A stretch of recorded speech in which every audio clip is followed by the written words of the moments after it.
One semester of law school. One semester of criminal justice. Two experts. I'm Kristin Pitts. I'm Brandi Egan. Let's go to court. On this episode, I'll talk about a wealthy family who had the worst luck. And I'll be talking about the kidnapping of Mary McElroy. What is up with you and kidnapping? I got to get back on the kidnapping train. Love the kidnappings. Taking a break from stabbings.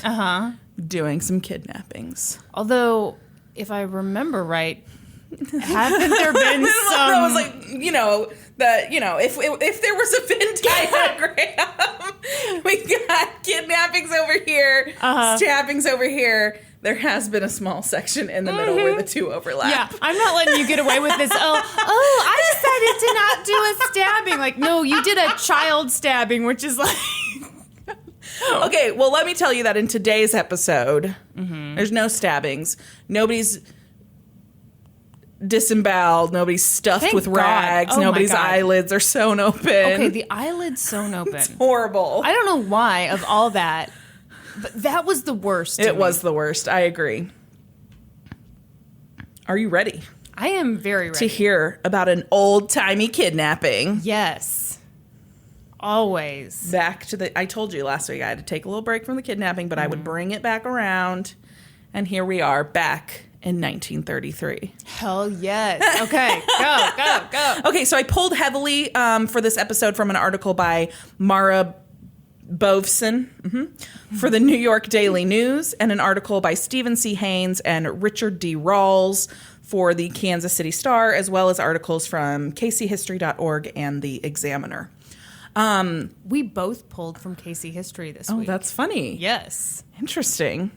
So let me tell you one thing. This guy that wrote was one of the writers for the Kansas City Star offer. His name is Richard D. Rawls, but my computer wants to correct it to Richard D. Balls, which would be the worst name on the planet. I love it. If only he'd been Richard N. Balls.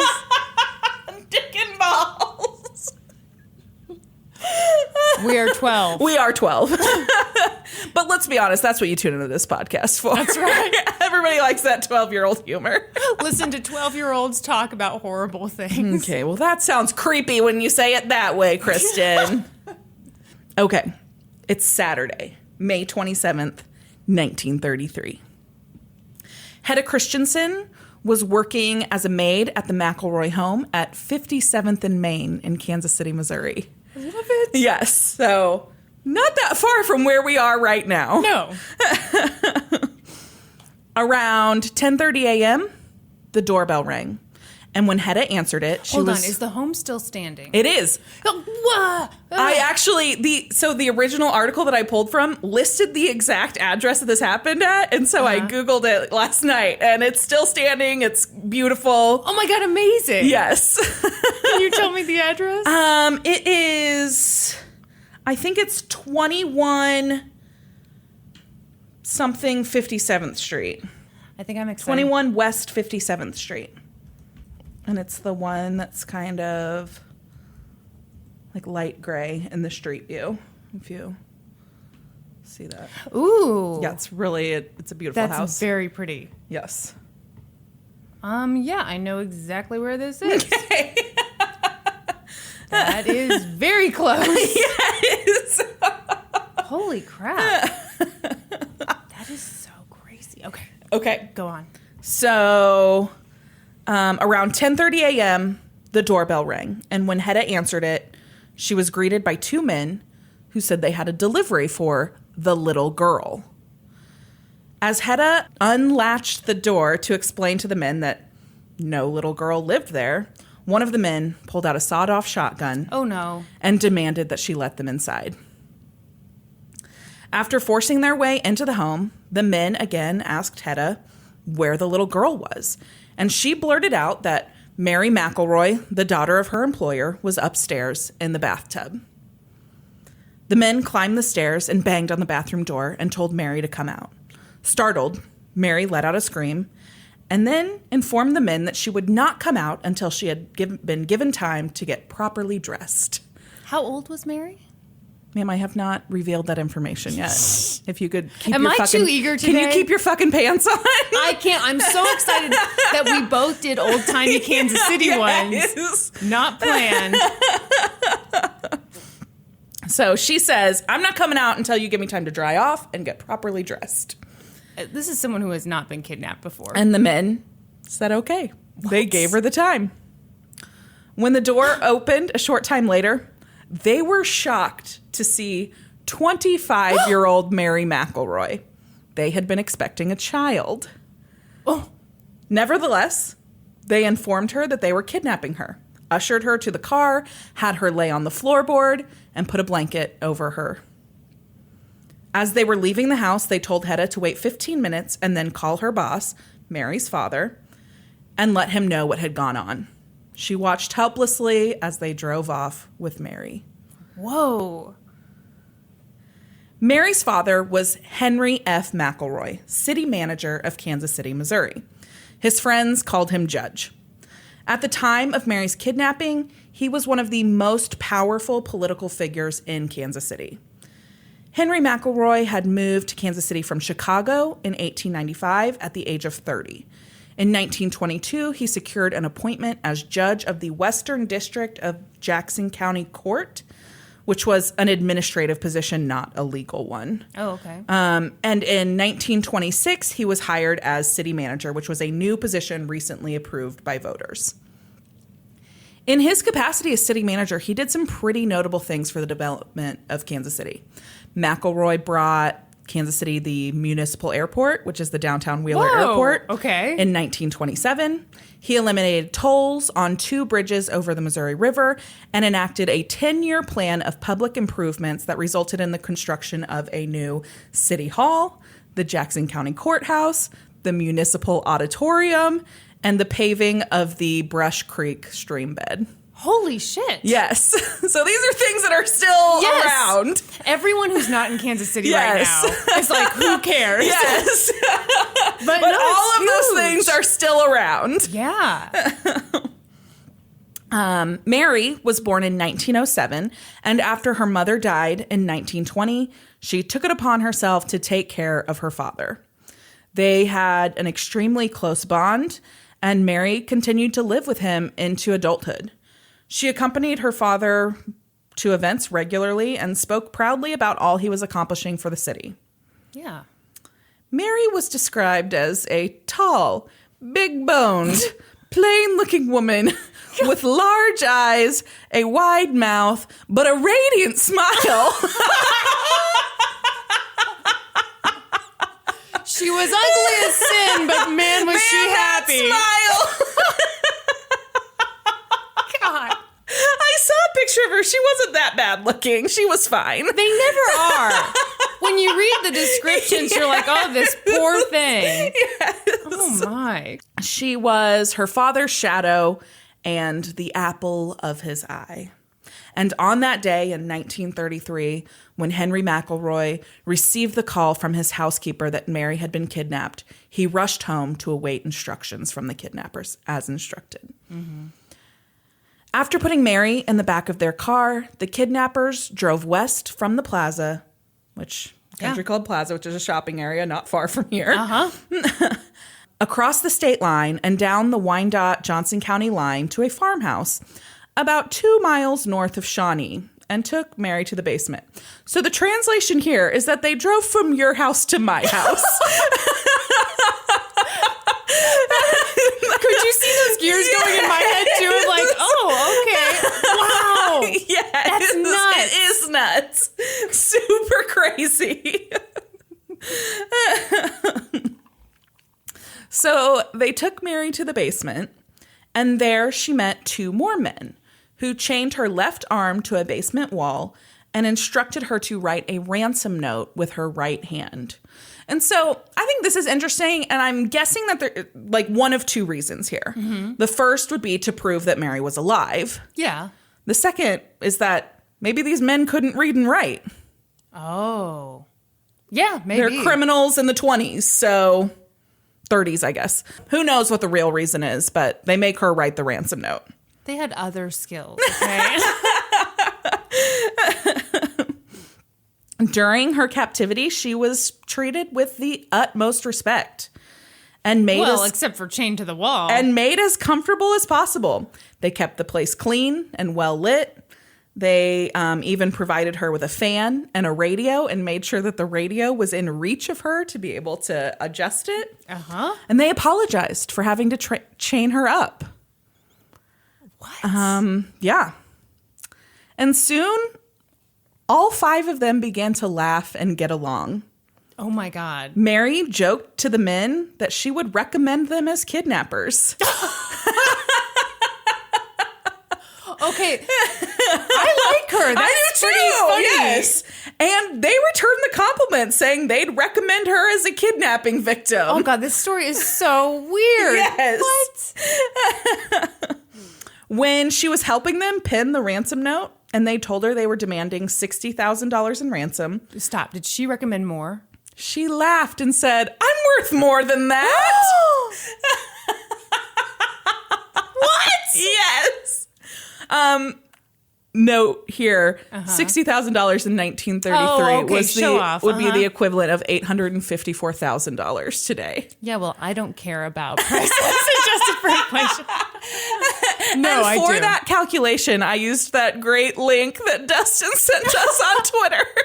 Yeah, so in what episode was that? Episode 16? 16, yes. Where I had a bunch of figures from an old-timey case, and you were like, I would like the numbers adjusted for inflation. And I was like, sorry, lady. No, we had Angie reach out to us on Facebook, and Angie actually did the homework. She did. She did the math for us. Yes. And then Dustin reached out on Twitter, was like, here's an inflation calculator. Yes. Anyway, we'll see if I used it for this episode. So she laughed at that amount and said, I'm worth more than that. But they kept that amount in the ransom note. Do you think she was just trying to be fun? And I do. Yeah, get him to like her? Yeah, I do. Okay. McElroy received the ransom letter by special messenger later that day. It set out the amount of the ransom, instructions not to involve the police or media, and said that a phone call with instructions would follow. When the call came, McElroy told them that he only had $30,000, and the caller hung up. Oh.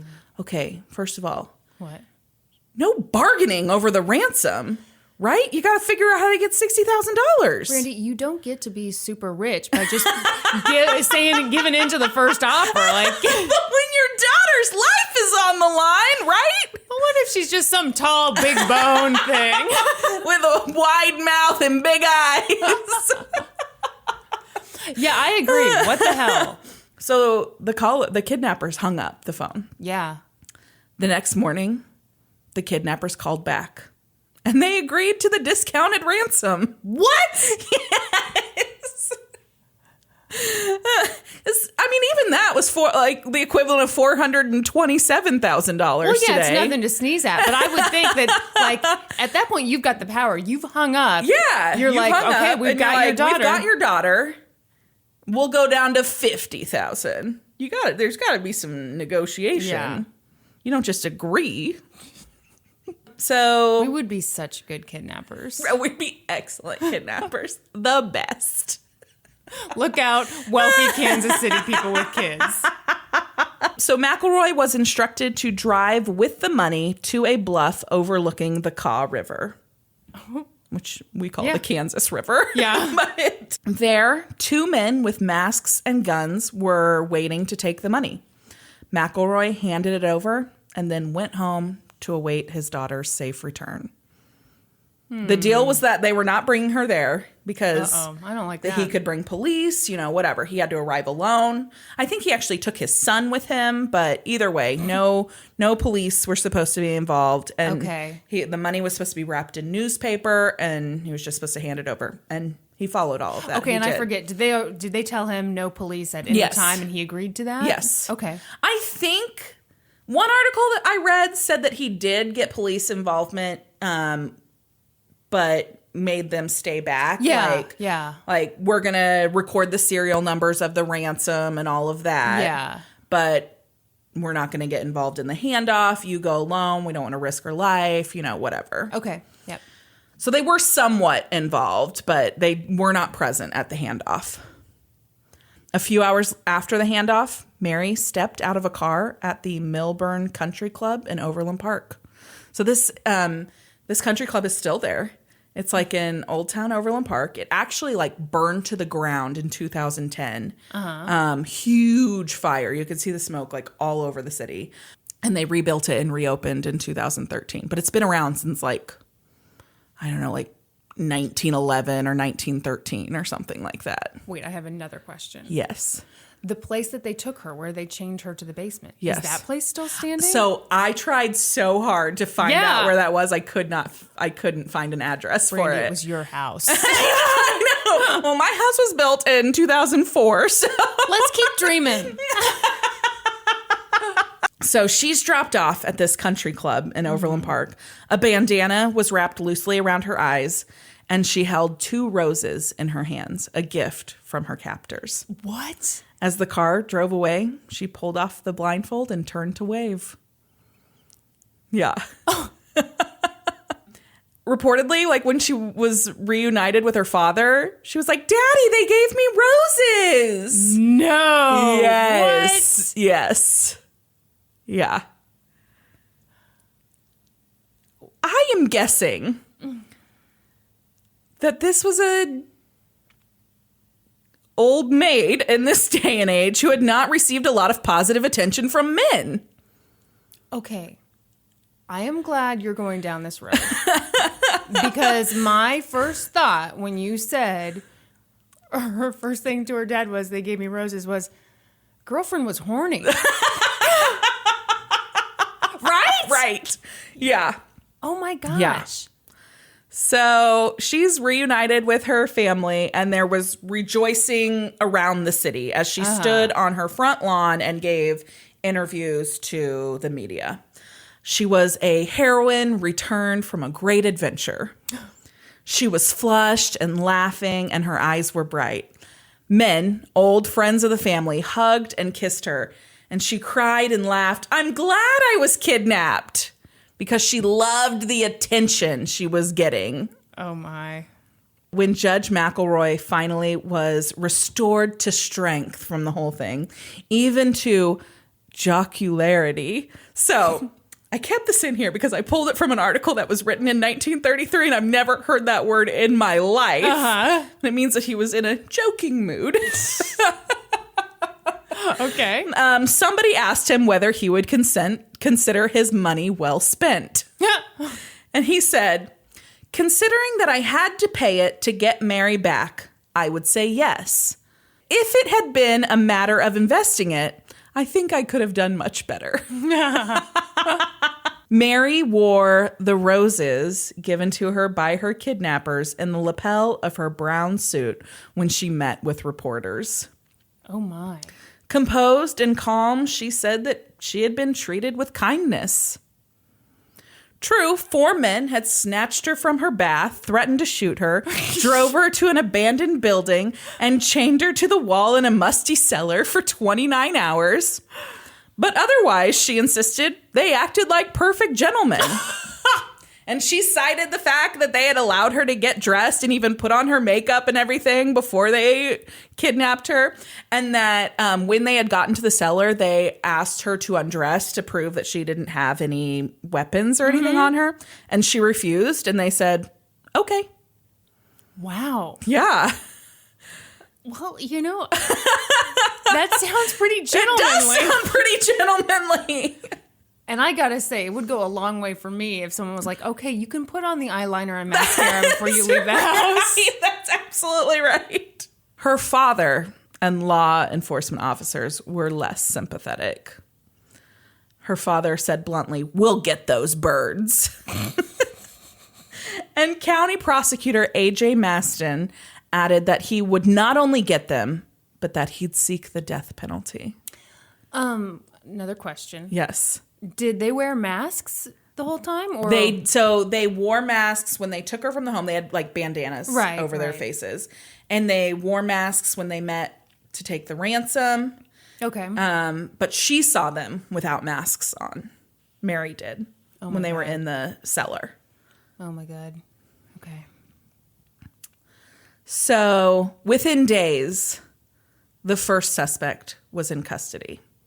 Walter McGee, 37, was a truck driver and former convict from Oregon, and he was picked up in Amarillo, Texas, carrying $9,000 in bills with serial numbers that matched those of the ransom money. Man. He got pretty far. He did get pretty far.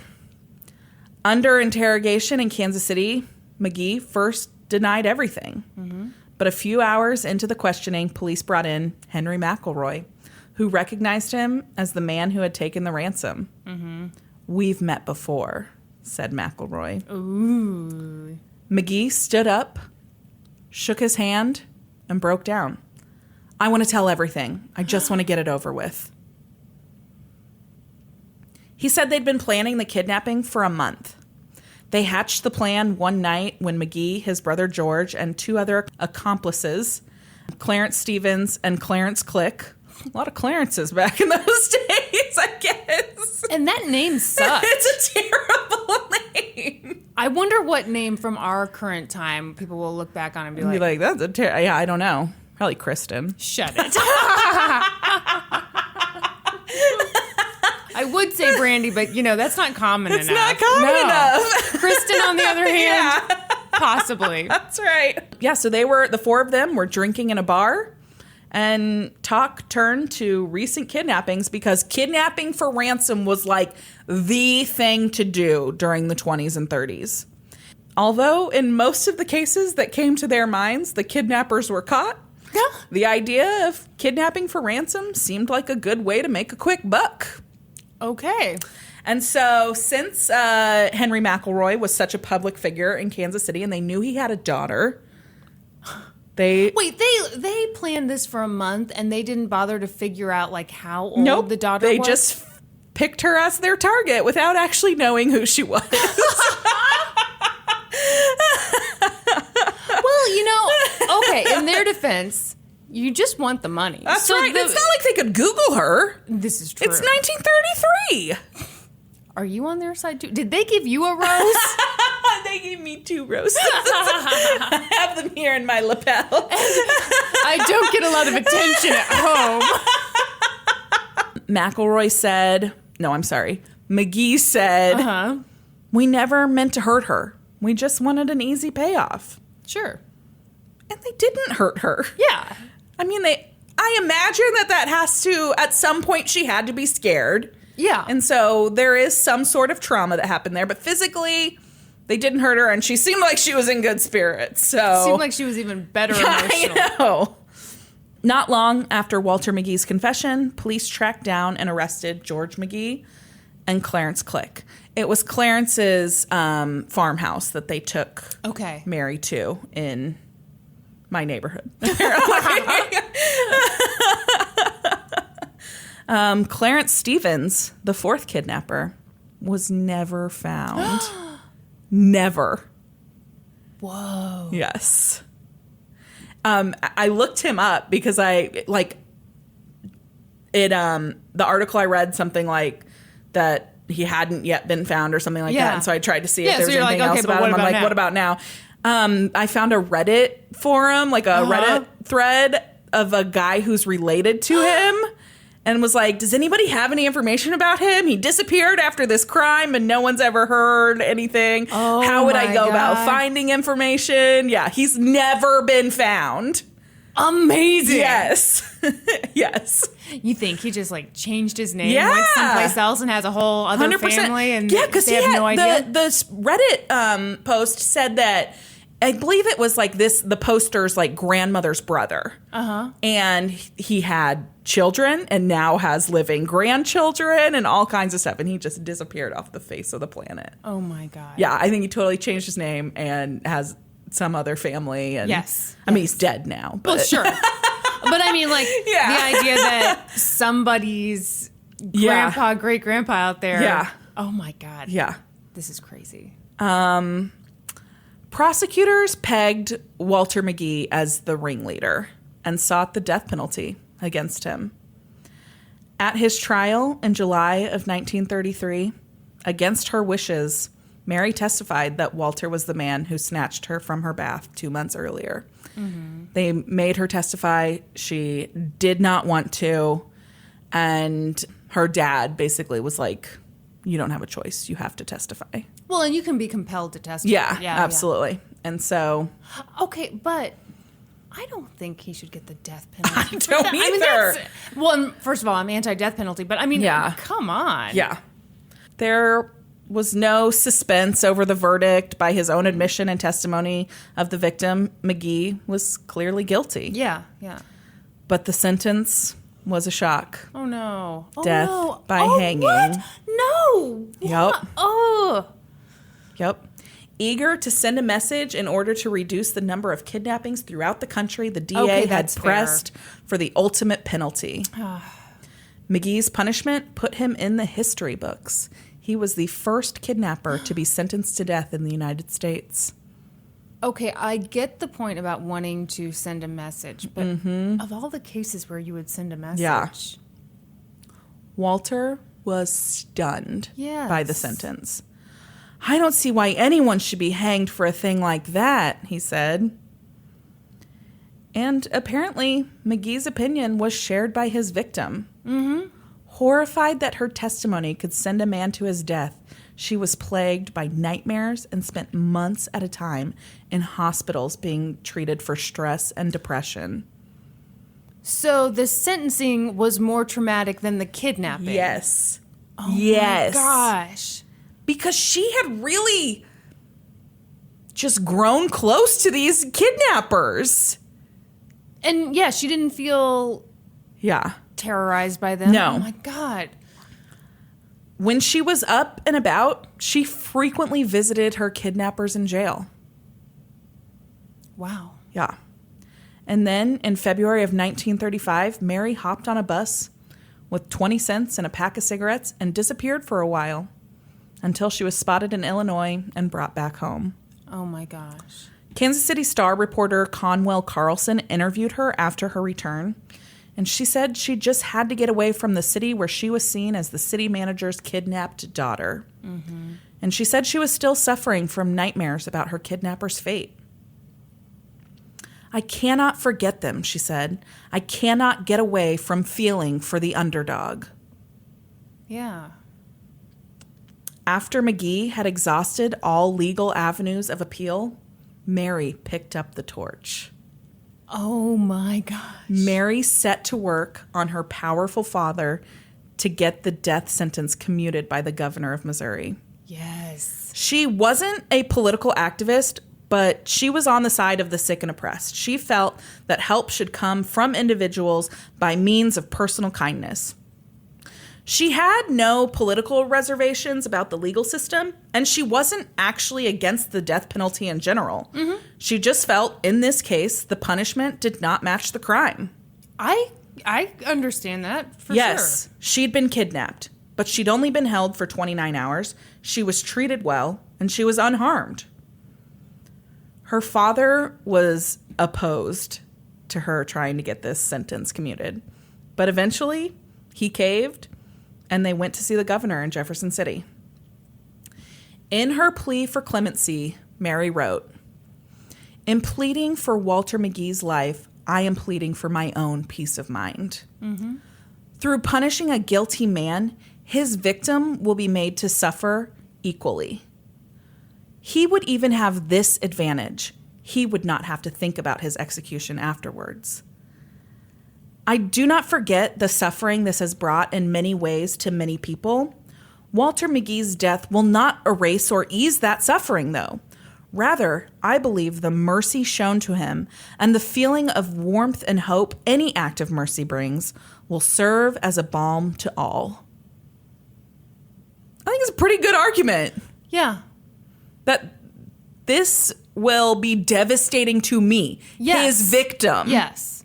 Absolutely. And that he will be dead. He won't have to live with the ramifications of his execution. I will the rest of my life. Yeah. Her words did the trick, and the governor commuted his sentence. Wow. of course, under pressure from her father.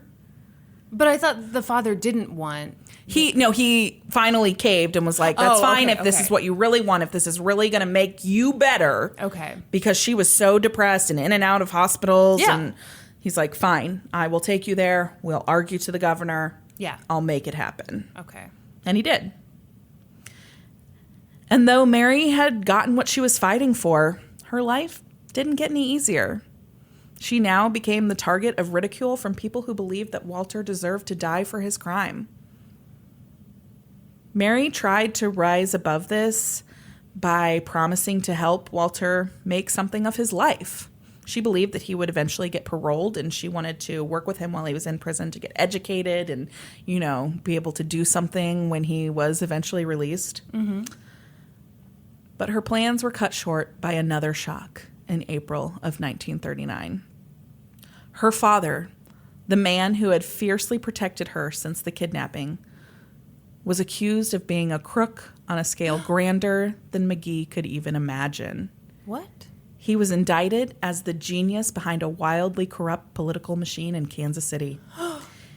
He was accused of taking bribes. He was accused of extortion. He was accused of having ties to the mafia, which I didn't know this, but organized crime in the 30s in Kansas City was second only to Chicago. It was huge. Well, Tom Pendergast. Yeah. I totally mispronounced that last name. Pendergast. Thank you. He was believed to be Pendergast's number one.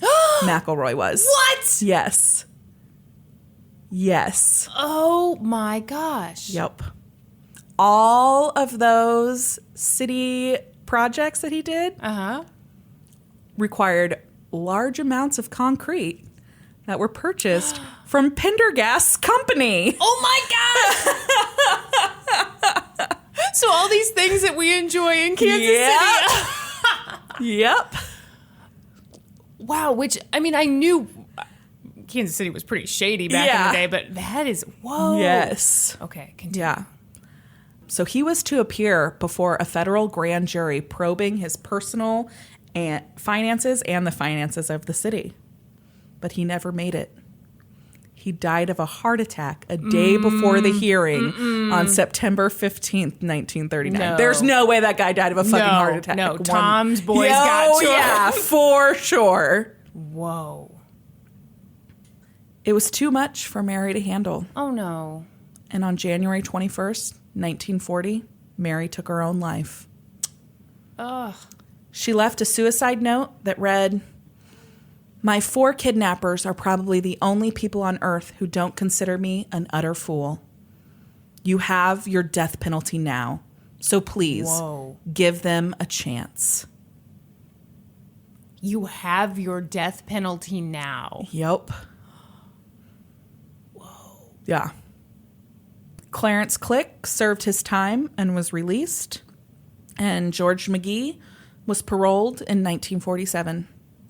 Walter McGee, who was to become eligible for parole in 1951, died of a heart attack at age 44 in the prison infirmary in 1949. Wow. And that's the story of Mary McElroy. Crazy. I think it's so fucking crazy. I think it just reads like a movie. I want you to write a novel about this. I want you to fill in the gaps. Okay, very good. I will. I want a dramatized version. I think it is crazy. You know, it's one of those stories that you're like, how have I lived here? And not heard of this! Yeah, that is nuts. Yes. Totally nuts. That is so sad and so crazy and It is. so complicated. Yes. And I love that one of the guys got away with it. Yes. Clarence Stevens just was off living the high life. So they recovered $16,000 of the ransom. So that means he probably had the other $14,000. Well, sure. And adjusted for inflation. Yes. Yeah, that'd be definitely enough to get away. It'd be roughly $400,000 adjusted for inflation. Don't show off. God, that's incredible. It's nuts. No, it'd be roughly $200,000 adjusted for inflation. Thank you. Sorry. Correction. That was nuts. Wasn't that nuts? Yes. How have we never heard of this? I don't know, but I'm covering a Kansas City story too that I think is also nuts that I didn't know about. Oh my gosh, I'm so excited. This is the Kansas City. We've had a lot of Kansas City episodes, but we've never planned it. No, it's never planned. We always just like get together and one of us is like, I have a local one. And we're like, well, shit. So if you're not from Kansas City and you're still listening, thank you. Thank you. It's a lovely but town. come on. Full Tell of me that corruption. story is not crazy, even if you're not from Kansas City. Oh, yeah, it absolutely is. Okay, thank you. I think the things where we'll lose people is when we're like, 57th and Main? No way! Well, we gave the address. They can Google it and Yeah. pretend they're there with us. Can you imagine if you were in one of these houses and you had no idea? Yeah. So in the Google Street View of that house, there is on one picture when you like arrow down and you're kind of on the neighbor's house, but you can still see this house. There's people walking out of the front door. And I'm like, I wonder if they know. Don't you want to go to their house I right do. now? And I be want to knock on the door. I want the little girl. And if they get it, then and if the good police for show them. up and tackle you, it was worth the risk. They come and tackle you from the side and you're like rolling on the ground. It was just a prank,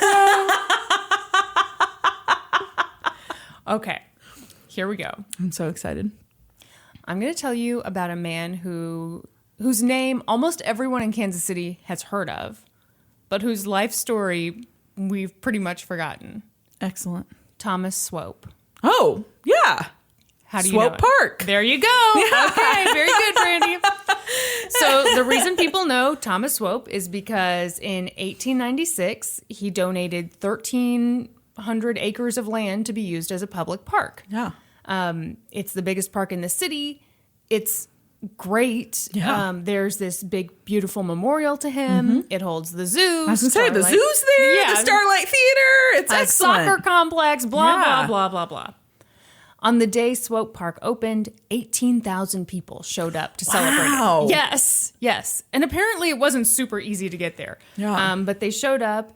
And of course, Thomas had the opportunity to like ride in a big fashion and give a big speech, but that just wasn't his style. He just kind of hung out in the crowd, let other people do the speeches. He was just kind of this humble, very quiet, very reserved guy. So let's talk a little bit about his life.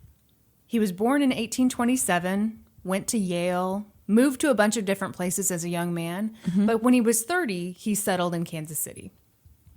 At the time, Kansas City was minuscule.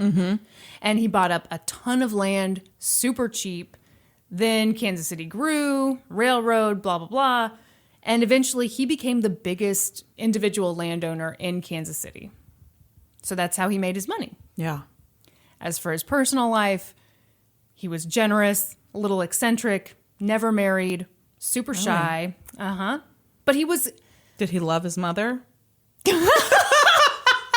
See, when they say never married, I'm like, okay, was he gay? I don't know. You know, I just wonder. That's where your mind goes. And mine's like, he was obsessed with his mother, wasn't he? See, I just like to think he was gay, you know? All right. One of the two. There's no evidence either way, though, that I've dug up. He was sort of...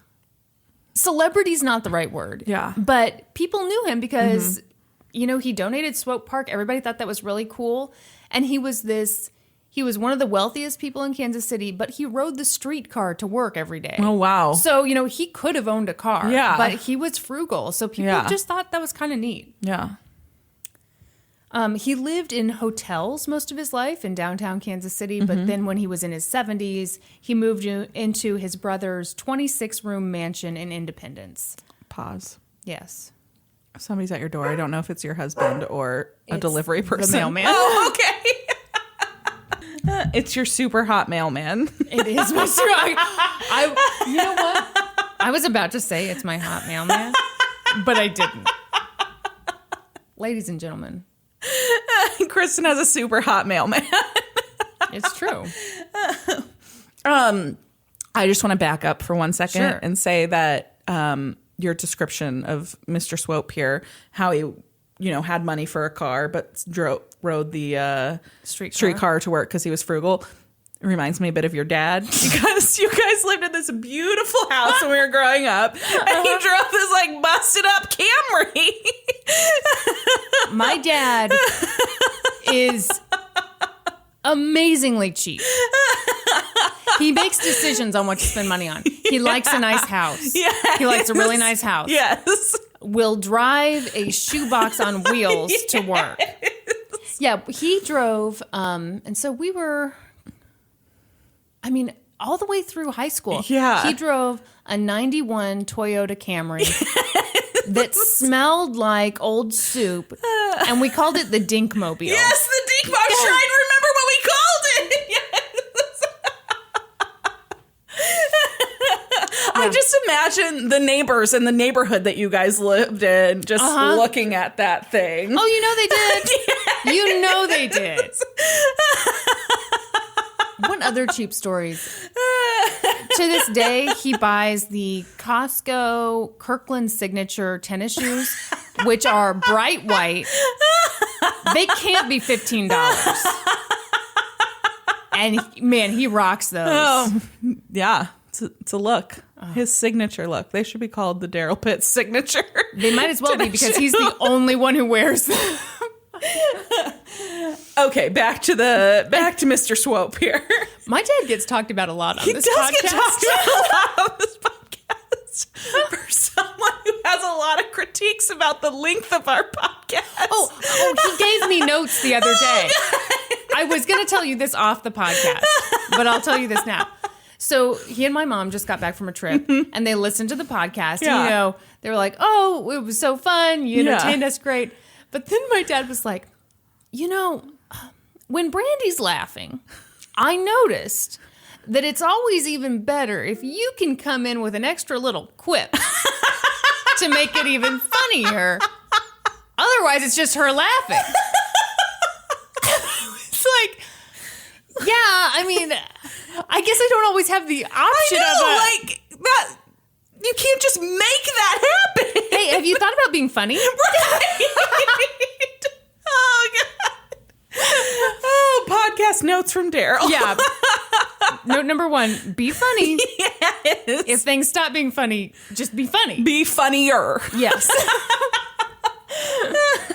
And don't spend money on a brand new car. That's right. I have internalized that lesson. Yes. Because, like my father, I drive a really shitty car. Okay, so back to the story. Yes. I feel like we have to have like a corner every couple podcasts where we Yes. just do some Daryl Pitts riffing. Yes, the Daryl Pitts corner. So Thomas Swope moves into the 26-room mansion in Independence. And like you, I had to Google it.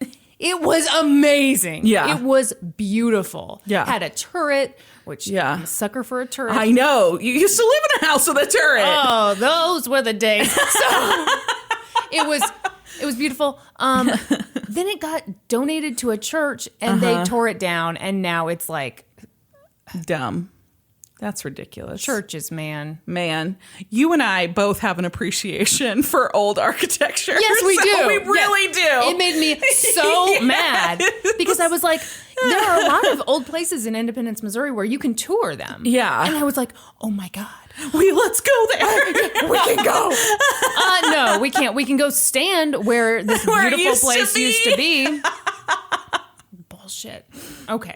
So I got to get over that. I can just imagine us going there and we would have both been like, look at the woodwork. Because we look at real estate together online all the time and we're like, all the original woodwork. Oh my God. Oh, they didn't paint a thing. Oh. Look at that mantle. Do you think that's the original tile? I love green subway tile. Yeah, that's us. We don't even have to imagine. That's exactly what we'd say. I'm so mad that they tore it down. Yes. So, again, he never married, didn't have kids. Yeah. But his brother and sister-in-law had a bunch of adult children. And I think almost everybody lived in this mansion in Independence. I don't know why I struggled to find that word. Mansion, it's a tough one. You looked at it and you're like, is it man-scion? Did they live inside a man? That seems expensive.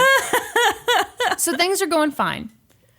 But then all of a sudden, Thomas's niece, Frances, starts dating this total D-bag. Oh, no. But he's a charming D-bag. All right. He's a doctor. I'm sorry. Your reaction was like, don't have much respect for those. I can't stand him. Comes into town with his tonics. No, I was kind of stuck on the last thing. I was thinking about how often D-bags are charming. Uh-huh. Yeah. It's like they go hand in hand. It is. I've known some D-bags in my day who were very charming. Are you going to talk about I'm him now? not. Damn it, Brandi. Way to hold back. Let me give you a list of names.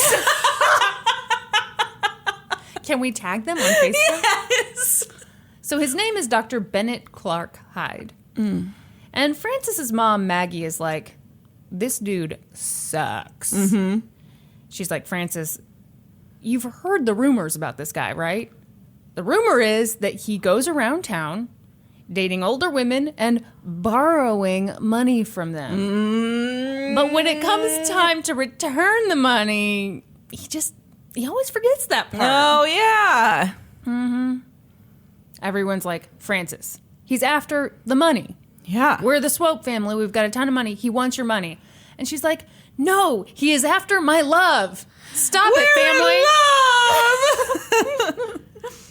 The Swope family was like, this is bad. They thought they knew how bad this Dr. Hyde guy was. But there was a lot they didn't know about him at the time. So I'm going to tell you. Tell us about him. Two little gems about him. Do you see that I'm on the edge of my seat waiting to hear more about him? I literally am leaned forward. You're perched forward like a little bird. God, that face. This is just my face, Kristin. No, it wasn't. You pushed your face way forward. Okay, so they knew about him, like, going after these cougars and getting their money. Yeah. What they didn't know was that for a little while in the late 1800s, he was like an anatomy lecturer at University Medical College in Kansas City. And weirdly, during that time, when he taught anatomy, there were a ton of grave robbings. Oh! He was digging up bodies? So, at one point, a few guys got caught trying to dig up a body. And when the police questioned them, they were like, yeah, here's the thing. We dig up corpses and then we sell them to Dr. Hyde. Oh my gosh. So Dr. Hyde was arrested. And I saw somewhere that it like went to trial, but it just kind of resulted in nothing. So, Yeah. He's charming and a douchebag. Yeah. That's not all.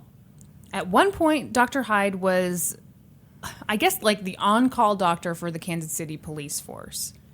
At one point, a black woman was arrested, and he was called in to treat her. Okay, it's really hard to figure out what exactly he did to her, because I listened to an interview with a local historian who has done a lot of great work on this. I think his name's Monroe Dodd. But he got kind of cute in the interview, and he was like, it's so disturbing, I don't want to say. And it's like, oh, come on, Come on, we can handle it. Yeah, we're all adults, and you're talking about like a really bad dude. But I think, based on what he kind of eventually said in the interview, was that he sexually mutilated her. God. Yeah, it was bad. It was so bad that the Kansas City Police Department fired him. Which, I'm thinking, okay, this was a wealthy, charming, white dude doctor. Yeah. And a black woman who'd been arrested. And it was what he did was so bad that they were like, we're firing you. Yeah. Not so bad that they ever pressed charges. I was going to say, I forgot the time for a moment, and I was like, that's all they did! Yeah. No, this was, 1900. Yes. Yeah. So, like I said, those last two stories, the Swopes probably hadn't heard those. Yeah. But they knew the rumors about him. They knew this guy was probably just after Francis's money. Mm-hmm. So they tried to stop the marriage, but you can't stop true love. That's right. Mm-hmm. Can't stop a cougar. Kristin can tell you all about the show. I just want to say, I am 32. Norman is 30. Actually, he'll be 31 in like 2 weeks. So everybody just shut up. So Francis and Bennett Hyde got married. You're very defensive about your cougar status. He makes fun of me so much. one time, I won't say who, but like we were getting dinner with a friend and we were talking about, the friend asked us like how we met or something, or like what time, something, yada, yada. At some point I was like, well, I must have been like 24, which would have made you 22. And the friend was like, oh, scandal.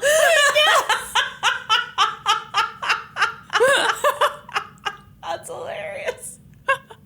You would have thought I would have been like, well, that was after all my kids were grown. I was 47. And I saw handsome young Norman on the YouTubes. And I was like, I must have him. No, everybody calm down. I'm like a year and a half older. So Frances and Bennett Hyde get married. Yes. Almost immediately, like days after they were married, some woman comes forward who he'd conned in the past, and she was like, I'm going to sue you now. Something like breach of promise. They settle out of court. I suspect that he got caught with that the same way that Cassie Chadwick got caught, of like, the wedding announcement is in the paper. Mm-hmm. All of a sudden, this woman who he's conned is like, oh, he lives there now? And he's married to a Swope? Okay, gotcha. So for their first year of marriage, the Swope family didn't talk to either of them. Mm-hmm. Hardcore cold shoulder. Wow. But finally, Thomas Swope was like, this is enough. Frances, we love you. Dr. Hyde, you're part of the family. As a gesture of goodwill, let me buy you guys a house. Wow. Mm-hmm. He spent $7,500 on a house for them. Adjusted for inflation. Yes! I also used Dustin's calculator. Excellent. It's like a little under $200,000. All right. So not like a crazy house, but I mean, as far as free homes go. No shit. Mm-hmm. That house, of course, I looked it up. Yeah. Still standing? No. Damn it. It was on Lydia. You know. All right. Yeah, I know. Very unsatisfying. I'd like to say that my house was still standing, and we got to look at it on Google Street View, so... Congratulations, Brandi! So years go by. Thomas is getting up there in age. He's living at the family mansion, and he starts thinking about his legacy. His estate is worth like $3.5 million. Wow.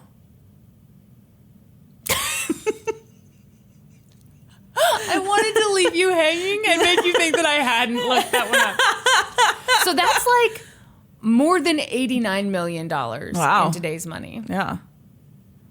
I would just like to say, when I did the calculation online, I just looked at it quickly and I was like, wow, 89 billion, that's crazy. So I wrote that down, and then I was listening to the interview with the historian and he said million. And I was like, wow, I am very glad. Very glad that I'm just not going off my own notes. So, of course, Thomas had a will. Yeah. And the will said that his assets would be divided up amongst his relatives and some charities. All of the articles go into super detail about this. Like, 50% went to blah, blah, blah. All you need to know is that a lot of it would be equally divided amongst the nieces and nephews. Yeah. Okay. So he has this will, but in the fall of 1909, he started thinking, my family's already doing really well financially. Yeah. What if I changed the will so that more of it went to charity? Mm-hmm. A lot more of it. Yeah.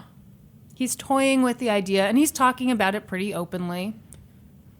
All of a sudden, some weird stuff starts happening in the mansion. Oh, no. In early October, Thomas Swope's cousin, whose name was Moss... Moss! I know. He was also the executor of the will, died unexpectedly. Luckily, they had a doctor basically on the scene. Dr. Hyde. Oh, no. Dr. Hyde did what he could Nothing to help. unusual here, folks. Keep it moving. People die. It's 1909. That's right. So Dr. Hyde did what he could to help the cousin. He decided to relieve some pressure on the man's brain by draining his blood, which was... common practice in that time. Horrifying, but common practice. Bloodletting was done by barbers in the old days. Ugh. Yes. So well, who better able to do that? So you'd go in for your haircut, and then if you were having some kind of ailment, they would drain some blood from you, which was supposed to, cure you. Bloodletting.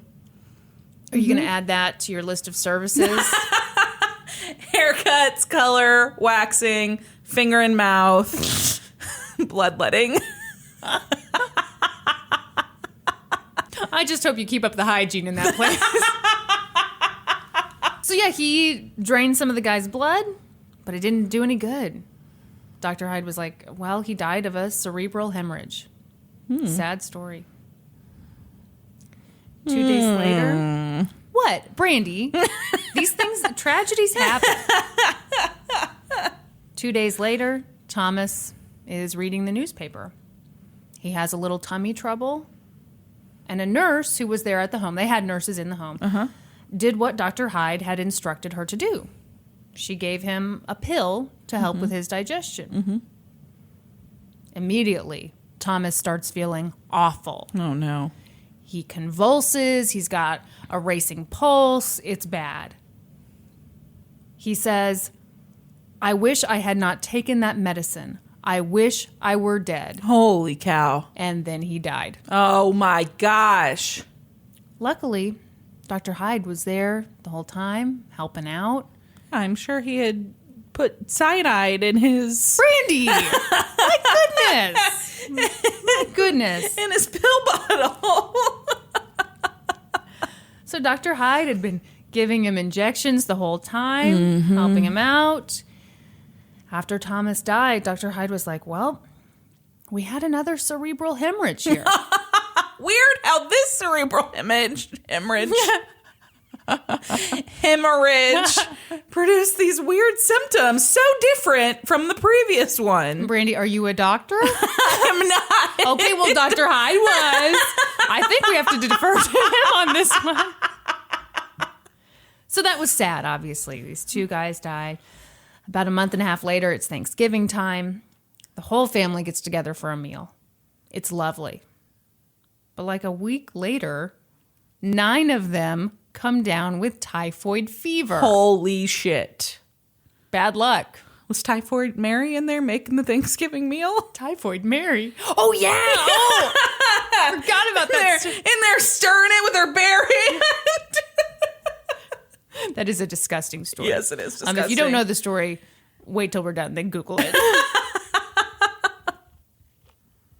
So now the whole family is very sick, except for Francis Dr. Hyde. and Dr. Hyde. They must have used some Purell before Thanksgiving. I don't know. They must have been fucking Dr. Hyde. He was like an apple a day, and so they did that, and that's why they were fine. So Kristin Swope, Francis's brother, was one of the people who developed typhoid fever. And it looked like he was going to make a recovery. I bet not. So Dr. Hyde is there, thank goodness, to aid in this recovery. He gives Kristin... Then he suddenly took a turn for the worse, right? You're not going to believe it. He gives Kristin a tablet, a few injections. Kristin goes into convulsions and dies. Another cerebral hemorrhage? No. Meningitis this time. Nobody saw it coming. Yeah. A month later, Dr. Hyde tells Margaret Swope, one of Thomas's nieces, to take a tablet. She's like, sure. We were so suspicious of you before. Now we're not at all. What could possibly go wrong? Like, this is what I don't understand about this family. Like, at what point were they like, this is fishy? So she takes it. She goes into violent convulsions. And just by pure luck, another doctor, their family doctor, happened to be on the scene. And he treated her. And she survived. By this point, the Swope family had a squad of nurses at their house at all times. And these nurses, I love these nurses. They were like, you guys, 1 death in a family is a tragedy. 3 deaths and a bunch of typhoid fever is suspicious as hell. Yes. The nurses are a united front. They start swapping stories with each other, comparing notes. They're like, this guy is trying to kill the whole damn family. We won't stand for this. So the nurses go to the other family doctor with their suspicions. And this is just my personal opinion. I think this guy was a grade A weenie. Because... Grade A weenie? Listen to what he did. He goes... he was like, Dr. Hyde, sir, the nurses don't like you. And they think why you should would he go. say that? So, of course, Dr. Hyde is like, I'm going to sue all the nurses for libel. Oh, my gosh. And the other doctor is like, but could you not, though? And could you just leave instead? So he does. Oh, you're right. Grade A weenie. Yeah, I mean, don't be like, the nurses suspect you. No, anyone could see what was going on. Well, yeah, and I think that he should have done some investigation or something and not just go straight to the doctor and be like, the nurses have become suspicious of you. Well, and here's the thing, like, he was actually there for a lot of this stuff. Well, then he should have been fucking suspicious. And I think he was, and who knows what the real story is. But it seemed to me from what I read that he really kind of was like, well, the nurses think that. Anyway. He's not the real bad guy in this story, so I guess I should calm down. Meanwhile, Maggie Swope, Thomas's sister-in-law and Francis's mother, was like, I knew that guy was bad news. She starts doing fractions in her head. She's like, wait a minute. If this fortune was a pie, and all of us living Swopes get a piece of it, holy shit, I see what's going on here. He is trying to take the whole damn pie. Yes. He's making his piece bigger and bigger and bigger until he gets the whole pie to himself. This is how they should have taught us fractions in school. I would have done much better Should at have math. literally given us pie. No, they should have been like, if your uncle is trying to murder you, what could his motive be? So word gets out, and people are pretty sure that Dr. Hyde killed these 3 people and tried to kill the rest of the family. Yeah. But they dig up Thomas's body and Crispin's body just to be sure. And I say dig up. I think they were basically like on ice because the ground was too cold to bury them. Oh, God. So they opened the igloo coolers. They've got them folded up inside there. First, they look at Crispin's body. And the specialist is like, I don't see traces of meningitis. Then he cut him open and he smelled like almonds. What? Is that what? Cyanide. Oh, it smells Smells like like almonds? Dun, dun, dun, dun. I had no idea. Yeah. So yeah, he's like, but I definitely see traces of poison in here. They look at Thomas's body. They're like, yep, more poison. Oh, my gosh. It smells like an almond joy in here. But what about the first guy, Thomas's cousin? One of the nurses was there when Dr. Hyde drained the blood from the guy's body. And she said he drained way more than was normal at the time. He drained, okay, and I can't say this without like being cringy. He drained 40% of the guy's blood. Oh, my God. I know. What did he do with it? He just like threw it out with the bathwater? I don't know. What did he do with it? God, Where do you put all that blood? I don't know. Maybe he had a bunch of Tupperware. Ziploc bags. Started making smoothies for the Ew. family. God. So people were like, maybe that was the cause of death. Yeah, maybe he lost 40% of his blood, so he died. Maybe it wasn't just cerebral hemorrhage. Oh, my gosh. Then the Swope family, the ones who are still alive anyway, start talking. They're like, hey, remember Thanksgiving? We all had that lovely meal together at the mansion. But Dr. Hyde and Francis showed up to dinner with their own bottled water. Okay, in that day and age. Yes, here's what I wrote. That would be weird in 2018. Yes. Adjusted for inflation. That would be super duper fucking weird. That was not done. Not done at all. And it wouldn't be done today. You don't show up to a family meal like, I brought my own water. Yeah. So they're like, that fucking guy infected our water with typhoid. Yeah. That's why we all got sick. Yeah, this family's taking a long time to put these puzzle pieces together. They were rich. They were not bright. So police start investigating this. Yes. And they turn up, and what they turn up does not look good for our boy, Dr. Hyde. Oh, that's right. Your friend, Dr. Hyde. We both love him. Both respect the hell out of him. So it turns out, a little while after Thomas died, Dr. Hyde went to another local doctor and was like, hey man, could you give me some cultures of, I don't know, typhoid, diphtheria, any other horrible bacteria you've got laying around? Don't worry, these are definitely for experiments and not for wiping out my in-laws.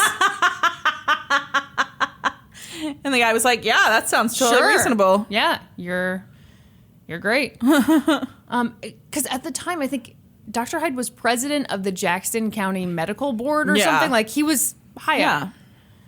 Then police found out that he went to a local pharmacy and bought cyanide. Oh, weird. Brandi's theory all along. So it was cyanide of potassium, which was weird for a doctor to buy. Mm-hmm.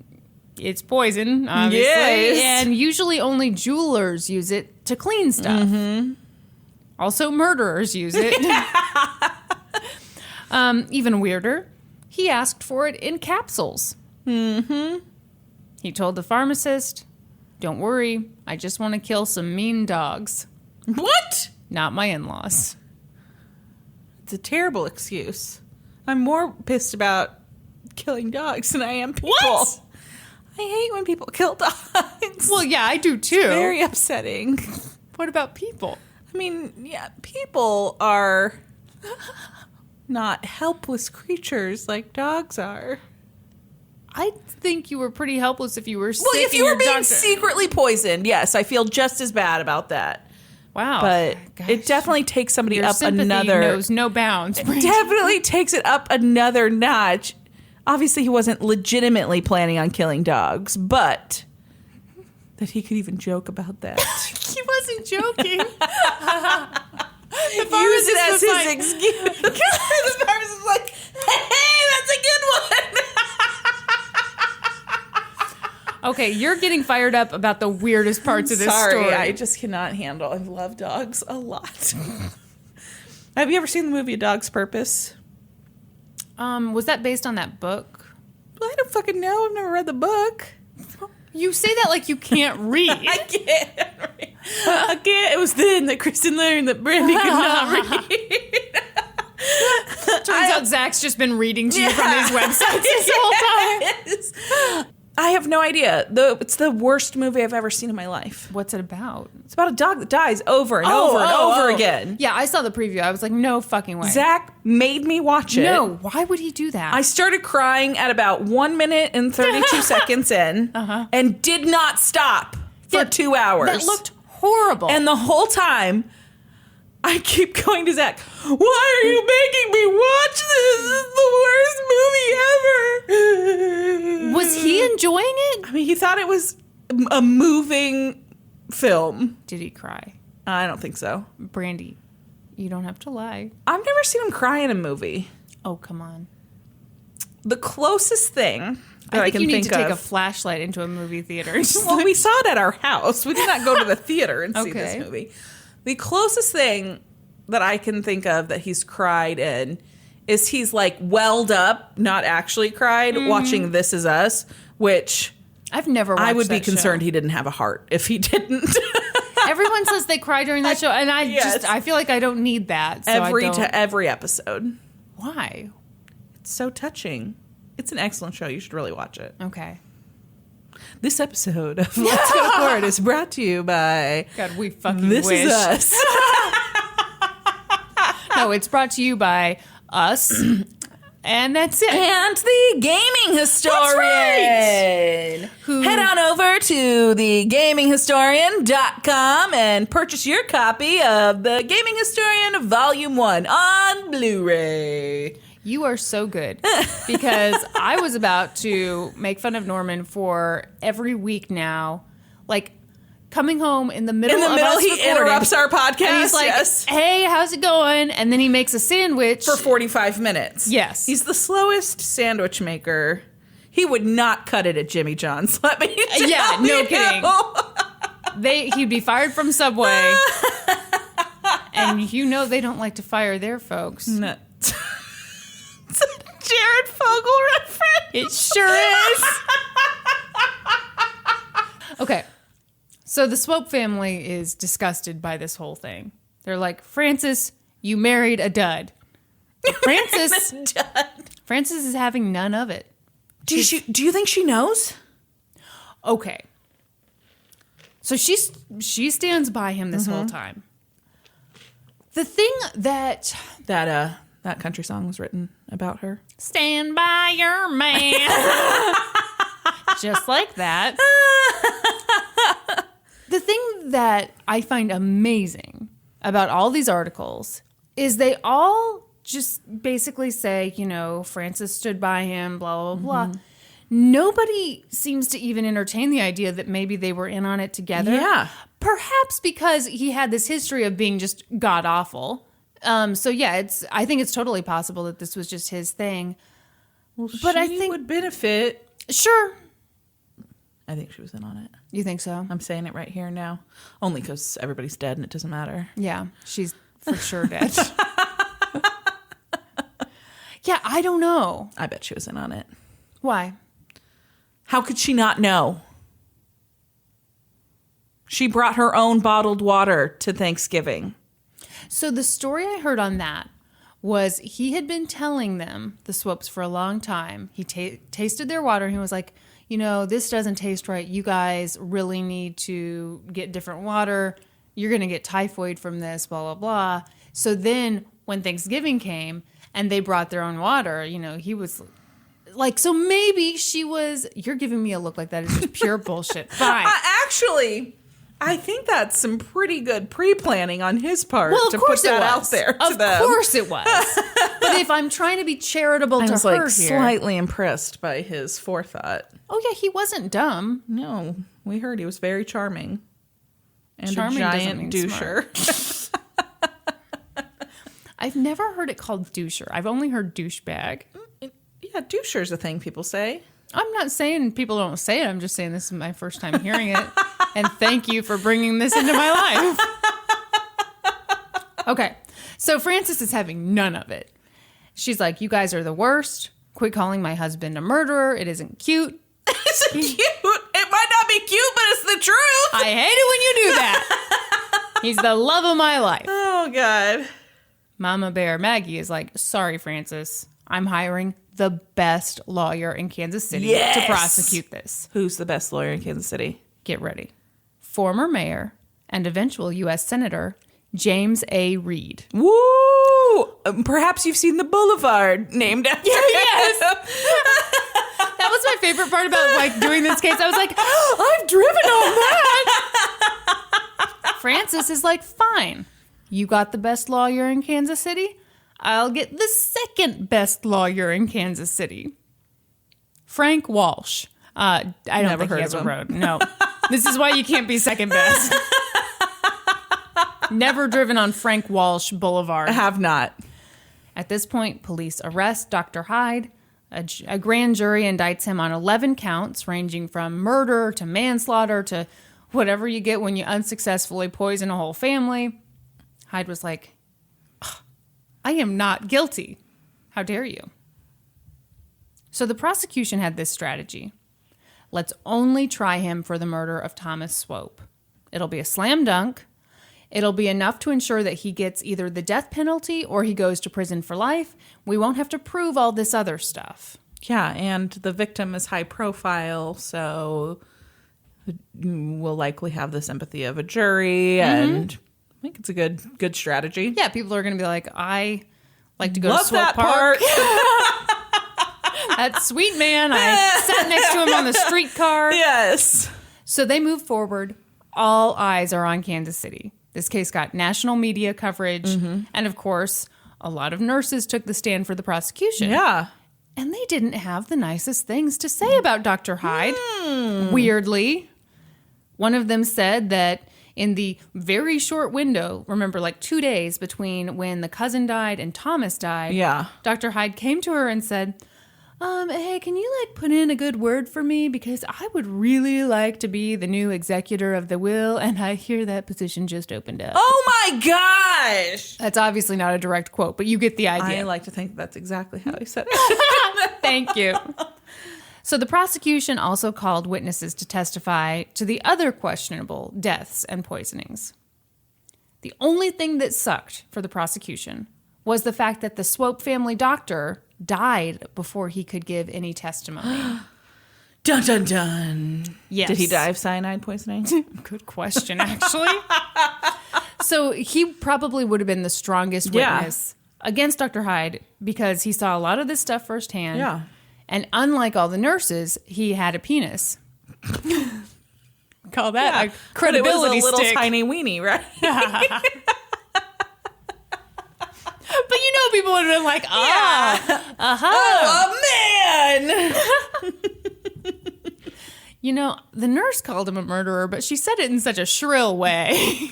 So meanwhile, the defense brought in witnesses who said, no, it's totally possible that Kristin died of meningitis. And the defense was also like, hey, you know, what Dr. Hyde did was pretty normal. He injected Kristin and Thomas with strychnine, and we use that sometimes to elevate blood pressure. But here's the thing. So that was normal for doctors to use to elevate blood pressure. But you had to have kind of a light hand with it because if you did it's too also much, poison. Yes. And get this, you'd convulse and die. Yeah. So the prosecution had all these doctors saying, no, this sort of thing just isn't done.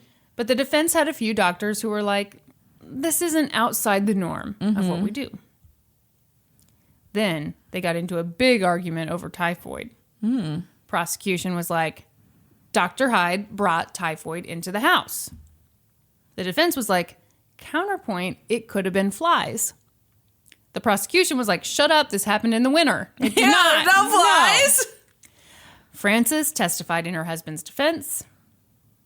And like I was saying, Dr. Hyde, you know, big popular douchebag. He'd been elected president of the Jackson County Medical Association. So there were people in the medical community who stood by him. Or at least I'd be willing to say maybe didn't feel comfortable going against him, maybe. Dr. Hyde testified in his own defense. Of course he did. We love it. Love it when they do that. I'm not one bit surprised that he testified in his own defense. Why? Because he's he is a doucher who thinks he's amazing and believes that all of this, like these lies that he spins, people will just believe. So who better to go up there and tell these lies to the jury? Himself. Yeah. Best liar ever. Yeah. So at first on the stand, he was really smooth. He's like, look, you guys, I know this all looks bad, but I can explain. I've been using cyanide for like 10 years. I use it to remove nitrate stains from my fingers. What the hell that means? I don't know. And those poison capsules I bought, those were to kill cockroaches in my office. And I got them in capsules because they're stronger that way. How big are these fucking cockroaches? They think they're going to be taking a capsule. Okay, cockroach, you're going to need to take that with a meal. You get upset stomach. And all those missing typhoid germs and diphtheria germs, those aren't missing. I just used those in experiments in my office. See? It's all a hilarious misunderstanding. Where's your experiment logs? Brandi, no follow-up questions, please. You are starting to sound like James A. Reed, the man, not the road. Because he stands up, he starts cross-examining him. And James is like, so you've been using cyanide for 10 years, huh? And Dr. Heidi's like, yeah. James is like, so if you've been using it for that long, where have you been buying it? Mm-hmm. Because the pharmacist you normally go to can't back you up on that claim. I've been ordering it online. See? It's the old-timey internet. Yes. So Hyde was like, ugh. Then James is like, okay. So you bought poison for the cockroaches in your office. Mm-hmm. But capsules seem like a super odd choice for that job. Yes. Why not just get it in a bottle with a glass stopper instead of having to open up all these capsules and sprinkle them it everywhere. around, exactly. Or put them on a plate with a little sandwich. As hide it inside the sandwich, roll it up in a craft single. Gross. That's how we get my dog to take medicine. And that's how we get the cockroaches to take it too. That's right. And Hyde was like, fair point, my dude. I never thought to do it that way. So James is like, okay. Mm-hmm. I'll go down that road with you. So you've got this poison scattered all over your office to kill these roaches. Uh-huh. Did you give anybody a heads up, like your secretary or your janitor, that poison was everywhere? And Hyde's like, no. So the jury deliberated for several days. Mm-hmm. Several days, really? Mm-hmm. I want to say it was 3 days. Mm-hmm. It's more like a few, but... Oh, excuse me. It's like one is 1 day. A couple is 2 days. A few is 3 days. Several is 4 days or more. You know, I hate that you're calling me out on this, but I do agree with what you're saying. And I hate that even more. So they found him guilty. Good. Yep, they sentenced Dr. Hyde to life in prison. But I'm waiting for the but. I wanted to like get real comfy and you being happy before I wasn't. I just you gave you it could away. See it. I know. Your face gave it away. You have a terrible poker face. I really do. So you want to play some poker? I got all the clovers. Well, is an ace good? I forget. Is it high or low? So a year later, Hyde appealed. Mm-hmm. And he won. What the fuck? The Missouri Supreme Court overturned the verdict on the grounds that the trial judge shouldn't have let the prosecution present evidence about the other deaths and poisonings. You know, he's on trial for Thomas Swope's death. They shouldn't have been able to present all that I disagree with that. I think it's pertinent. See, I do too. Yeah. But yeah. Huh. But unless you can, I guess, wouldn't you have to prove? Yeah, you'd have to be able to prove those things. That's exactly it, yeah. And they also found that they hadn't proven that Thomas Swope was actually murdered. Mm-hmm. Yeah. You look so annoyed. I am. Well, don't worry. They had a second trial. And he was acquitted? No. No. You ready for this? Yeah. So they had a jury. They were sequestered in a local hotel. The whole deal. Is the hotel still standing? I couldn't figure out what hotel it was. I wish. But at one point, one of the jurors, and I'm quoting here, lost his wits. Lost his wits? He said he missed his wife too much. So he fled in the middle of the night to go be with his wife. What? So they called a mistrial? Yep. So now Holy shit. That's exactly what Norman would do. I can't possibly be away from her. He goes running down the street in his boxers. I miss my wife. Oh my gosh. So do they do a third trial? They do a third trial. But the jury couldn't reach a unanimous verdict. Hung jury? Okay, get this. The majority of jurors, I think it was 9-3, thought that Dr. Hyde should be acquitted. Shut the fuck up. I know. My gosh. In 1914, the charges against Dr. Hyde were dismissed. Yeah. He was free to go. Holy shit. Dr. Hyde lost his medical license. Thank God. A few years later, Frances divorced him. She said he abused her and their children, but she said that he was still innocent of the murders and attempted murders. Then, Dr. Hyde got his medical license back. He moved back home to Lexington, Missouri, where he practiced medicine. Oh, my God. And he died in 1934 of a cerebral hemorrhage. Is that for real? Yes. Oh, my God. I think I saw, and this is like the douchiest of douche. I think he went into the newspaper office that morning to like see what the news was as it was being printed because he wanted to know before everyone else, and he like dropped dead there. That's super douchey. Quit doing that, Kristin. I'm gonna end every on morning. Kristin emails Google and asks for today's latest story. Hey guys, it's me again. I want to be up to date on everything. They keep blocking her, so she keeps having to come up with new email addresses. It's like not Kristin at gmail.com. I swear it's not Kristin at gmail.com. Pretty soon I'm going to have to resort to Yahoo. That'll be a sad day. So I want to end on Thomas Swope. Okay. Just because, in my opinion, Dr. Hyde was a fucking serial killer who got away with it. Yeah. So after he was for sure murdered in 1909, we're allowed to say this, right? When everyone's dead? Yeah. Shouldn't be a problem.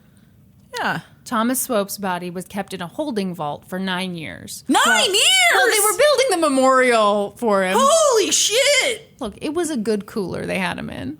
Oh. No, I don't know what they had. Wait, What? had he been embalmed? Well, I don't know. Kristin! I mean, I'm sure he was like tucked away in a casket or something. I don't know. He was fine. Okay. Don't worry about it. So, as I said, he was 9 years, blah, blah, blah, while the memorial was built in his honor. And you can see the memorial today at Swope Park. It's what? What? His body's in the memorial? No, he was buried there. Oh. What do you mean? Like, I'm just picturing the base of its memorial as his casket. Oh my God. Like a mausoleum! Wait, have you seen pictures of the memorial?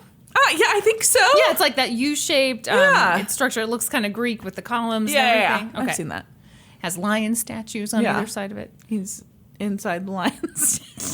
His head is in the lion's head. So it overlooks the whole park. Yeah. And there's a Latin inscription. Man, I meant for this to be like kind of touching. I'm sorry.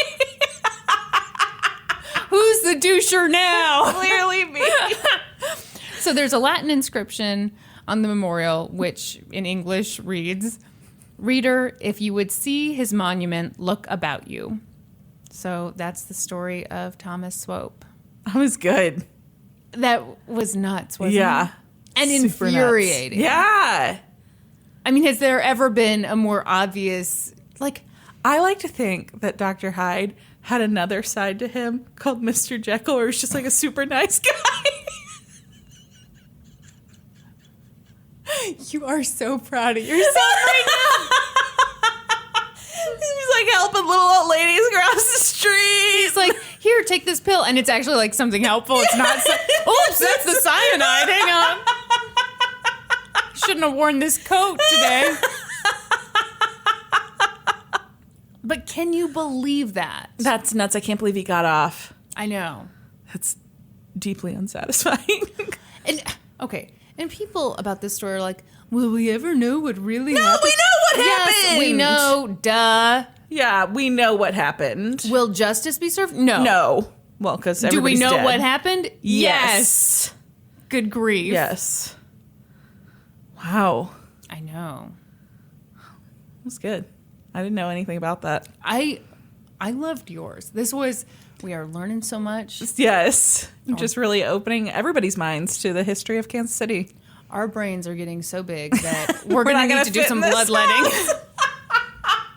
Well, I'm cosmetologist, which is basically a barber. So I'll do some bloodletting for us. Just don't take 40% of my blood, okay? So sometimes if it wasn't enough, or if they didn't need like a full bloodletting, they would leech you. I know. Put that leeches is on you. Gross! That's disgusting.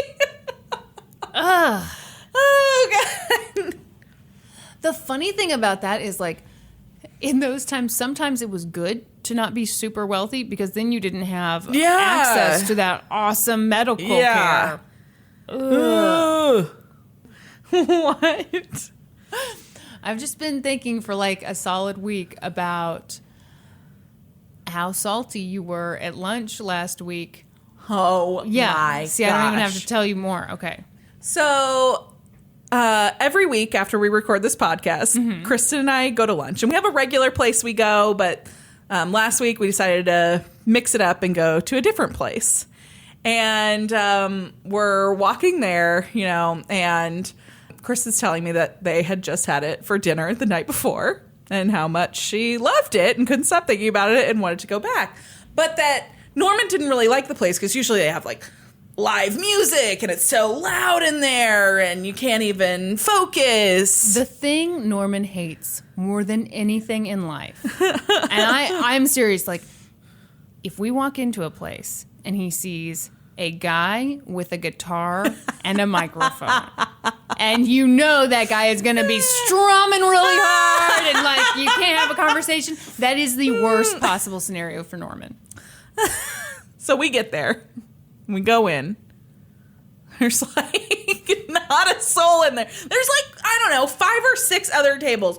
But you could hear a pin drop in this restaurant. There's no conversation happening. And we are loud. Yes, we are. Clearly, you listen to this podcast. You know. There's nothing happening. There's no music playing. There's like one sad radio coming from the kitchen. Mm-hmm. Fine. I can overlook that. We go. Barely. You were like, I feel like we're eating in a library. I did say that. We sit down. I order a Diet Coke, my beverage of choice. Kristin has a water or an iced tea. I don't remember. I don't know.